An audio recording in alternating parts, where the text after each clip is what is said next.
Among pagsaludo sa mga kapusong frontliners, nanot nining inyong paningkamot aron mapakgang ang COVID-19. Kini ang paagi sa GMA Regional TV aron mapasalamatan ang inyong mga sakripisyo o ingon man serbisyo.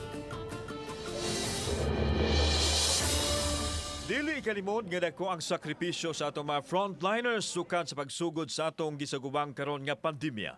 Gani temporaryong nabuwag ang pipila kanila sa ilang mga pamilya.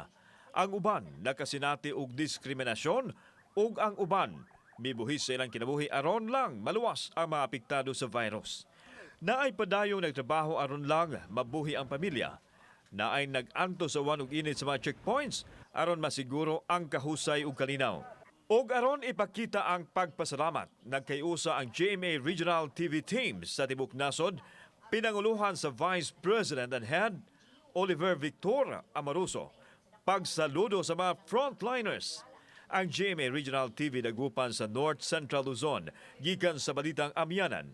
GMA Regional TV Bicol sa Bicol Region. GMA Regional TV Cebu sa Central ug Eastern Visayas sa Balitang Bisdak. GMA Regional TV Iloilo ug Bacolod sa Western Visayas sa One Western Visayas. Ug sa Mindanao gikan sa GMA Regional TV Southern, Northern ug Central Mindanao sa One Mindanao. Sa tanang mga frontliners, hugot namong pasalamat sa inyong pagserbisyo sa atong komunidad. Saludo ang GMA Regional TV ninyo. Nasa puso ng